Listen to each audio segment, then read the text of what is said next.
आपल्या परिसरातील प्रत्येक खाद्यप्रेमींचे आवडते ठिकाण म्हणजे गडकरी फॅमिली रेस्टॉरंट। इथे मिळते स्वादिष्ट व्हेज आणि नॉन व्हेज जेवण, ज्याची चव एकदा घेतली की परत परत येण्याची इच्छा तर होणारच। कारण येथील खास वैशिष्ट्य म्हणजे सिंधी पापड, पनीर अंगारा, व्हेज गडकरी तसेच नॉन व्हेज मध्ये चिकन तंदूर, चिकन थाली, सावजी मटण आणि बरंच काही। आणि आता आपल्या लहान मित्रांसाठी सुरू होत आहे पिझ्झा आणि बर्गर सुद्धा। शहरातील धमाल आपल्या गावात सुद्धा। तर मग नक्की या आपल्या मित्रमंडळी तसेच कुटुंबासोबत व साजरे करा आनंदाचे क्षण। Gadkari family restaurant, Talegaon, Nandur, Shingote road. 40 वर्षानंतर तळेगाव परिसरातल्या दुष्काळी भागात पाणी आलंय आणि आज तुम्ही जलपूजन केलंय, काय आनंद, काय समाधान देखील या लोकांमध्ये। मनाचा प्रश्न आनंद झालाच आहे। या प्रत्येक भागाच्या नागरिकांच्या चेहऱ्यावर नागरिक असेल, युवक असेल, त्यांच्या जीवनामध्ये नवा आशा तयार झाला। आता आपल्याला भविष्याने अशा भूमिका होण्यासाठी आपण 8 महिन्यापूर्वी इथं भूमिपूजन केलं। आज 8 महिन्यात आपण पाणी आणलं,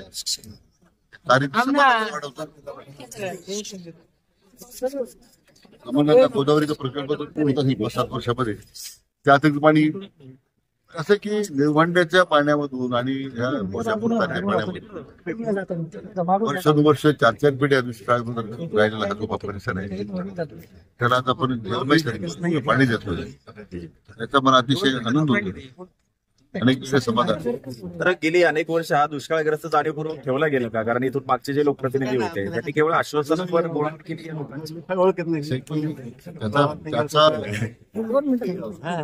त्याचा निर्णय जनतेनं 2024च्या विधानसभेत दिलेला आहे। तालुक्याचे परिवर्तन झालेले आहे ते यासाठी झालेलं आहे की लोकांची फक्त बोलवण करण्यात आली, लोकांना फक्त खोटी आश्वासनं देत मिळाली आणि शेवटी तालुक्यातला युवक संघटित झाला आणि आज त्याचा परिणाम आपल्याला या तालुक्याच्या परिवर्तनामध्ये पाहायला मिळतो। गोदावरीचं लुटीचं खोरं आहे आणि जो नदी जोड प्रकल्प किंवा पाणी वळवण्याचा जो विषय अनेक वर्षांपासून चर्चा त्याची सुरू आहे, काय पावलं त्यासाठी उचलली जात आहेत आणि कधीपर्यंत हे काम मार्गी लागू शकतं? असं की दमणगंगा गोदावरीचा जो प्रकल्प सिन्नर तालुक्यामध्ये आणतोय, सिन्नर तालुक्याच्या आणतोय 5.5 TMC भोजापूरचा सामील करून मुख्य जो आमचा नदी जो प्रकल्प आहे तो कुर्लाच खोऱ्यातून जे पाणी आणायचं आहे, नदी जो प्रकल्प साधारण 7 TMC पाणी गोदावरीमध्ये आणायचं आहे, जायकवाडीमध्ये आणायचं आहे, सगळ्यात तुटलं खोरं आपलं गोदावरी आहे। त्या कामाला आता सर्वेक्षणाची त्याची कार्यवाही सुरू झाली।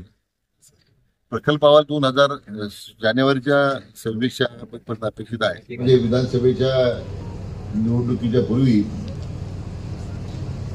या पूरचालीच्या आपण कामाला निधी मंजूर केला होता, त्यावेळी लोकांनी शंका होती की 40 वर्ष अशाच प्रकारचे निधी मंजूर होत होती, घोषणा होत होत्या, अशाच पद्धतीने लोक भाषण करायचे, पुढे येऊन भाषण करायचे, त्यामुळे हा सुद्धा असंच जाऊन काहीतरी करणार आहे असं लोकांना लोकांना समज होता। परंतु आज आपण 8 महिन्यामध्येच या पूर चालीच्या दिलेला शब्द पूर्ण करून आज आपण त्या त्यामुळे निळवंड्याच्या बाबतीमध्ये तीच चर्चा झाली होती, पाणी येणार आहे का, नाही येणार आहे का। उन्हाळा सुद्धा लोकांना, हा उन्हाळा सुरू आहे कधी या निळवंड्याच्या कार्यक्षेत्रात लोकांनी कधी भाषण नाही, आता पाण्याला पाणी चालूच आहे। वरळीची लोक मला भेटले, भोजापूरचं आमच्या पाण्याचं काय होणार आहे तुम्ही सांगतो त्याच्यावर नंतर, त्यांना सुद्धा निळवंड्याचं पाणी चाललेलं आहे, नाही चालू हा वरळी जायचं तुम्ही म्हणा तुम्ही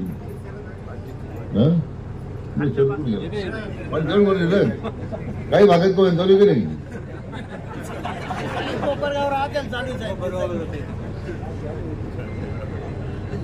काय की पूर्वीच्या पुढाऱ्यांचा एवढा काही प्रभाव आपल्यावर अजून राहायला तयार नाही।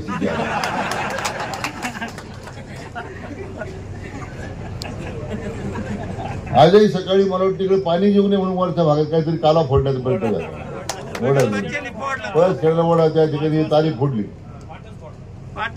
हे असं आहे की जनता धनाचा एवढा रेटा आहे आता महायुती सरकारच्या पाठीमागे, तुम्ही किती काही करण्याचा प्रयत्न केला, हे जे पाठ फोडण्याची तुम्ही ज्यावेळी ज्या ठिकाणी भूमिका घेता, जनता तुम्हाला फोडल्याशिवाय राहणार नाही. आता दहशती दिवस संपलेले आहेत. आपण जे काम करतो ते लोकांभिमुख करतो, आपण कोणाला विरोध करत नाही. आता चारी फोडून काय साध्य झालं असतं, पण तुम्हाला मिळालं असतं.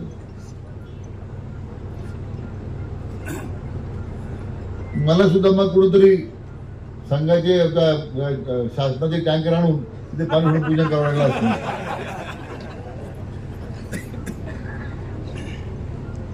आणि म्हणून यापूर्वीचे जे अनुभव होते लोकांना, त्याचा विचार करताना मला वाटतं अतिशय परिश्रम आपले आमदार अमोलने घेतले, अधिकाऱ्यांनी उत्तम काम केलं. आपल्या भागाचे भूमिपुत्र गीते साहेब त्यांनी विशेष पुढाकार घेतला. आता जलसंपदा खात्याकडे काम वर्ग झालं, त्यामुळं शहाणे मॅडमकडे काम आता आलेलं आहे. तर अतिशय अल्पावधी काळामध्ये आपल्याला हे पाणी आपल्या भागात आणता आलं, म्हणून या दोन्ही अधिकाऱ्यांचं मनापासून अभिनंदन करतो. तर म्हणजे यामध्ये विशेष करून आपले आदरणीय किसनराव दत्तर, मागच्या मी भूमिपूजन आलो ज्यावेळी कामाला सुरुवात केली त्यावेळी त्यांचं भाषण ऐकलं होतं. पाणी आलं पाहिजे म्हणून त्यांची मागणी होती. आता पाणी आलं, आता कॅनल मोठा करून मागणी वाढली जाते.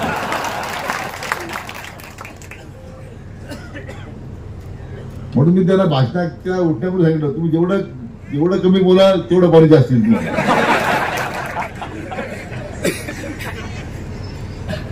अशी काही मंडळी जुनी जी आहेत, ह्या लोकांनी आयुष्यभर खस्ता खाल्ल्या. एकच ध्येय होतं की या भागात पाणी आलं पाहिजे. मला वाटतं किसनरावच्या डोळ्यासमोर त्यांचं स्वप्न पूर्ण होताना दिसतंय, याचा मला विशेष आनंद आहे. आणि अनेक या भागातील शेतकरी आहेत, जुने कार्यकर्ते आहेत, की ज्यांनी दुष्काळी भागाच्या करता पाणी येण्याचं स्वप्न पाहत होते. आज जलसंधारण विभागाकडे हे चालीचं काम होतं. आपल्या आशीर्वादानं मला जलसंपदा खातं मिळालं आणि मग ते जलसंधारणाकडून आता काय चारी आता जलसंपदाकडे काय वर्ग झालेली आहे. आणि पहिल्या टप्प्यात त्या चारीच्या रुंदीकरणासाठी कामासाठी आपण आता 30 कोटी रुपये त्याला मंजूर केलेले आहे. कामाला सुरुवात होईल हळूहळू. पण दुर्दैवानं पहिल्यापासून त्या सगळ्या चारीचे आराखडे चुकल्यामुळे आता कशी आपल्याला याच्यातून पाण्याची क्षमता वाढवता येईल, काय करता येईल. मी आता गीते साहेबांना सांगितलं, आपण शहाणे मॅडम बसा एकत्र, भूसंपादन करावं लागणार नाही, सगळी जमीन जेवढी ताब्यात आहे तेवढी तर करा. हो, आता अधिकाऱ्यांनी त्यांचं काम करू द्या आता. परंतु मला आनंद एक गोष्ट आहे की आपल्या तालुक्यामध्ये जे परिवर्तन झालं, लोकांना तर विश्वास पटलेला आहे की अमोल खताळ्यांच्या रूपावर झालेलं परिवर्तन त्या तालुक्याच्या विकासाच्या नवी दिशात आपल्याला पाहायला मिळणार आहे. त्यामुळं 40 वर्षात मला वाट पाहावं लागणार नाही. 50 वर्ष 71 साली वाटतं भुजन झालं, 71 साली. म्हणजे आता आपण या भोजापूर चारीचा सुवर्ण महोत्सव साजरा करतो थोडक्यामध्ये. आणि 50 वर्ष अखेरपर्यंत आपल्या या ठिकाणी पाणी मिळालं. मला जरूर या निमित्तानं आपल्या राज्याचे लोकप्रिय मुख्यमंत्री माननीय देवेंद्रजी फडणवीस साहेब, ज्यांनी एक संकल्प केलेला आहे दुष्काळमुक्त महाराष्ट्र करण्याचा, आणि त्या संकल्पानुसार आपण या ठिकाणी कामाला सुरुवात केली. आपले लोकप्रिय उपमुख्यमंत्री माननीय एकनाथ शिंदे साहेब आहेत, माननीय उपमुख्यमंत्री अजितदादा आहेत, आम्ही सगळी मंडळी सातत्याने आहेत, दृष्टीने आपल्याला मार्गदर्शन होत आहे. परंतु राज्य सरकार काही आता या ठिकाणी फक्त थांबणार नाही. अनेक वेगवेगळ्या योजनेमधून सर्वसमावेशक अशा प्रकारचा विकास करण्याची भूमिका राज्य सरकारने घेतली आणि त्या योजनेची आता फळं आपल्याला मिळत आहेत. मागच्या महाविकास आघाडी सरकारचे लोक सांगत होते ही योजना बंद होईल, ती योजना बंद होईल, लाडक्या बहिणीची योजना बंद होईल. योजना बंद झाली का? पैसे मिळतात का नाही?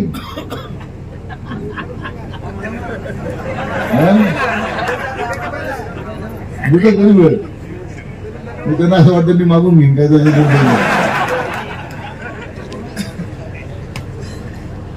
चालू आहे. आदरणीय प्रधानमंत्री मोदी साहेबांनी लोकसभेला आश्वासन दिलं होतं की आमची जी 80% लोकसंख्येला मोफत धान्य देण्याची योजना आम्ही चालू ठेवू. सुरू आहे का नाही? आता 5 लाखाची तुमच्या आरोग्याची मुदत, आयुष्यमान भारताची आणि राज्य सरकारची महात्मा फुले जन आरोग्य योजनेची मुदत मर्यादा 5 लाखापर्यंत वाढवली. बरोबर आहे का नाही? मग आपल्या जीवनाचा जर आता अन्न, वस्त्र, निवारा आणि सगळ्यात मोठा खर्च जो आपला औषधोपचाराचा आहे त्याची जबाबदारी आमच्या सरकारने जर घेतलेली आहे, त्यामुळे तुम्हाला आता कुठे जायची गरज नाही, भोटीला जायची गरज नाही. सगळे दवाखाने सगळे लोक जायचे. कोणत्याही जे मान्यतेपर्यंत दवाखान्यात मग तुम्ही जा, तुमच्या औषधाची सोय होणार आहे.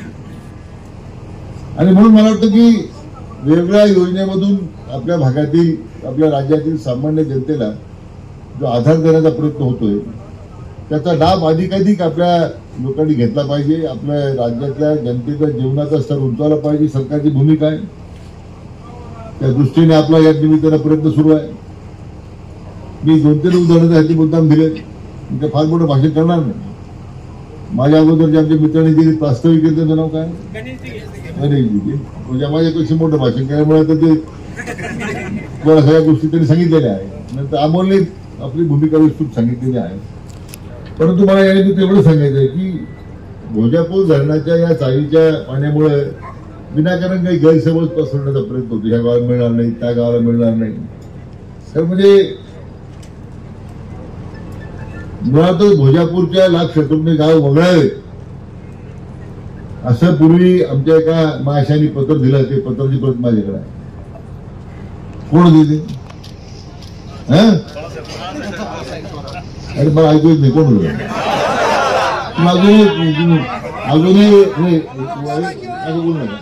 अजूनही कोणी म्हणाल का आपल्या तालुक्यातले माजी आमदार यांनी कुणीच पत्र दिलं होतं 2006 तरी आपण शिक्क्यावर होतो. कधी वडील लोक त्याला गावात विचारलं, गावात आलं तर बाबा तुम्ही आमचं गाव वगळा पत्र दिलं चढून.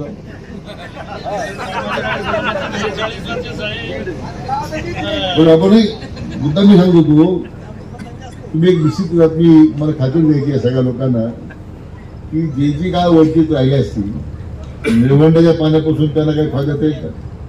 भोजापुरी गाडीपासून पाणी देता येईल का? एकच मात्र तुम्ही मनाशी गुंडाळ बांधा, कोणतेही गाव आम्ही पाण्यापासून वंचित होणार नाही. आमची गरज नाही. आता अधिकाऱ्यांना सूचना दिल्यात. जसं आपण या दुष्काळी पट्ट्यात पाणी देत तसं मी आता जो साकूर पट्टा आहे, साकूर पट्ट्यामध्ये सुद्धा आता नवीन 1-2 योजना आपण हातामध्ये घेतलेल्या आहे की वर्षानुवर्ष साकूर भाग जो पाण्यापासून वंचित होता त्याला सुद्धा आता आपल्याला पाणी देऊन त्या भागाच्या सुद्धा शेतकऱ्यांना दिलासा द्यायचा असा आपण निर्णय केलेला आहे. आणि सरकार तुमच्या पाठीमागे खंबीरपणे उभं आहे. ज्या ज्या योजना प्रलंबित होत्या, आता निळवंड्याचे काम इतके प्रलंबित राहिले, त्या कामाला गती दिली आपण. आता निधीची कमतरता नाहीये. ज्या ज्या भागात पाईपलाईन पाणी देणं शक्य आहे ते आपण पाईपलाईन पाणी देऊ. चालणे सगळ्याच भागात पाणी जाणार नाहीये. पीडीएन करावं लागेल. पाईप डिस्ट्रीब्युशन नेटवर्क त्याचं काम चाललंय. त्याला 2000 कोटी रुपये आता आपण त्याला दिलेले आहेत. माझा प्रयत्न की ह्या वर्षाखेरपर्यंत निळवंड्याच्या सगळ्या ताऱ्यांचं आणि पाईपचं काम आपल्याला पूर्ण करता आलं पाहिजे. आपला प्रयत्न, कारण 30,000 हेक्टर असणारं निळवंड्याचं जे मूळ कार्यक्षेत्र होतं ते आता 64,000 हेक्टर झालेलं आहे. त्यावेळी तुम्हाला डबल क्षेत्राला पाणी द्यायचं आहे आणि पाणीचं उपलब्धता जी आपल्या धरणामध्ये आहे त्याचा विचार करता आता ह्या नदीजोड प्रकल्पाच्या माध्यमातून गेल्या महिन्यात माझ्याकडे सादरीकरण झालं. अतिरिक्त पाणी 10 ते 12 टीएमसी आपल्या भंडारदऱ्यामध्ये आणता येईल का त्या दृष्टीने आता मी कार्यवाही करतोय. कारण भंडाऱ्यात पाणी आलं म्हणजे निळवंडे देणार आहे. परंतु अतिरिक्त पाणी निर्माण केल्याशिवाय आपल्याला विस्तृत क्षेत्रामध्ये पाणी देता येणार नाही.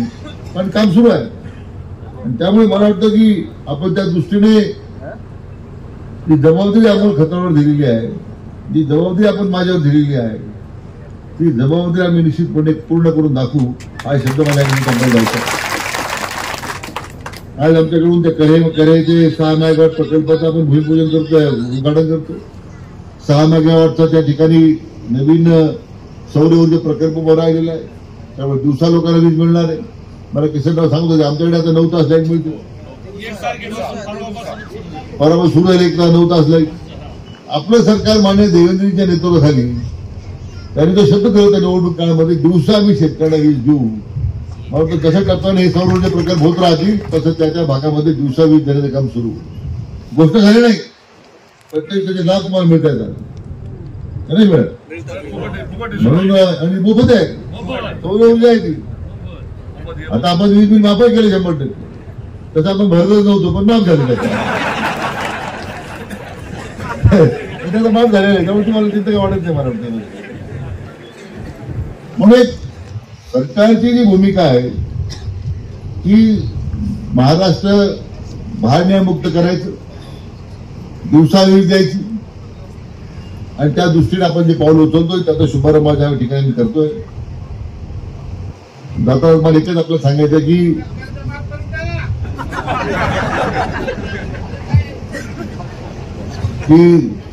दमणगंगा गोदावरी जो प्रकल्प आहे, मी मंत्री होण्यापूर्वी सिन्नर तालुक्यातील 13,000 हेक्टर क्षेत्राला पाणी द्यायचा निर्णय झाला होता. 33,000 हेक्टर 18,000 हेक्टरला पाणी द्यायचं आहे. त्यासाठी 13,000 कोटी रुपये खर्च येणार आहे.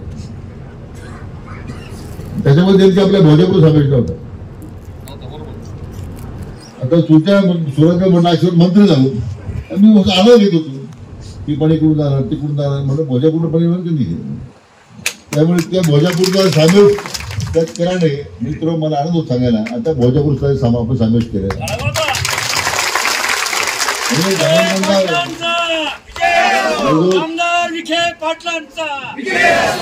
जो 13,000 कोटी रुपये खर्च आहे. पैशाची व्यवस्थापन करतोय भारत सरकारने. आदरणीय मोदी साहेबांची मदत घेतोय आणि देवेंद्रजी त्यासाठी अतिशय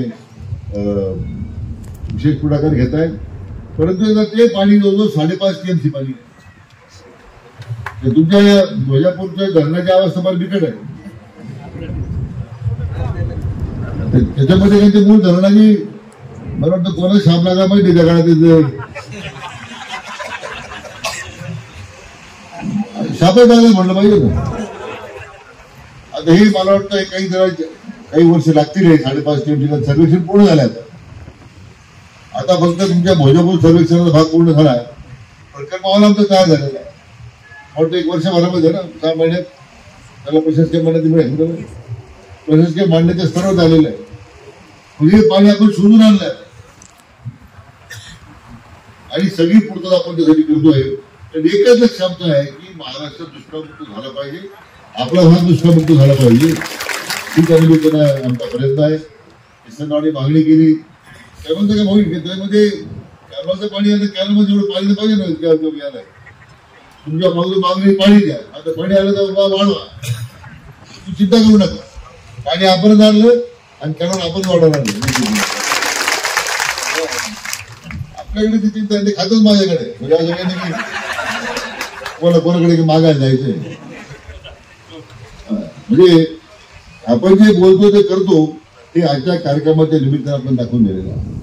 म्हणून माझे मित्र मला आता गीते साहेब दाखवतो ते फोटो जरा कसे चालेल काम झालं. हे मुकं जनावर सुद्धा आता बिचारा त्या ठिकाणी येऊन ते ताण भागवायला लागलं आणि तर म्हणजे ते लक्ष्मीचं रूप येते. लक्ष्मी प्रसन्न झाल्यानंतर तुम्हाला चिंता करण्याचं कारण नाही. फक्त मुकं जनावर सांभाळा व्यवस्थित.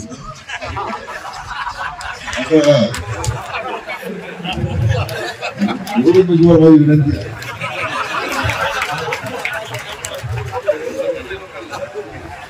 मनापासून आपण आता अतिशय सुंदर काम टेगावच्या ग्रामस्थांनी आणि या पंचकृषीच्या लोकांनी तळेगाव किंवा तुमच्या मला वाटतं या सगळ्या भागातील लोकांनी अतिशय सुंदर कार्यक्रम केला.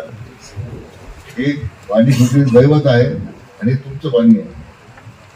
म्हणून मी जलसंपदा मंत्री खात्याच्या मंत्री या नात्याने आपलं अतिशय खात्रीपूर्वक सांगतो पाणी चिंता करू नका. पाणी द्यायची जबाबदारी माझी आहे. त्यामुळं आणि आपले आमदार महोदय त्यासाठी अतिशय प्रयत्नशील राहतात. त्यामुळे ते धडपड काम करतोय. नवीन आमदार झालाय त्याच्यावर टीका होईल. कृष्णावर टीका होतो. ते करत नाही, तो ते करत नाही, अमुक करतो तमुक करतो. आणि तुम्ही 40 वर्ष काही केलं नाही तर काही काम करू जर फिरतो गाव फिरतो लोकांमध्ये जातो. लोकांना आमदार पाहिजे पाहिजे बरं गाव बरोबर आहे. तिकडे फक्त ते कृषीवालेच फिरते. कृषीवाले नळवाले ठेकेदार फक्त लोकांना पाहत होते. हे गाव 4 गाव ह्या ठेकेदारला, हे 5 गाव ह्या ठेकेदारला. त्यांनी काय करायचं पोरं चालू पाहिजे. नाही 40 वर्षात आमदाराला फोनच आठवलं नाही कधी करायचं. म्हणून लोकांमधल्या आमदारात आपण दिलेला आहे आणि त्या दृष्टीने आपण निश्चित राहा. चांगलं काम होईल. महायुती सरकार आपल्या पाठीशी खंबीरपणे उभा आहे. मनापासून आपल्या सगळ्यांना या आजच्या कार्यक्रमाच्या निमित्तानं शुभेच्छा देतो.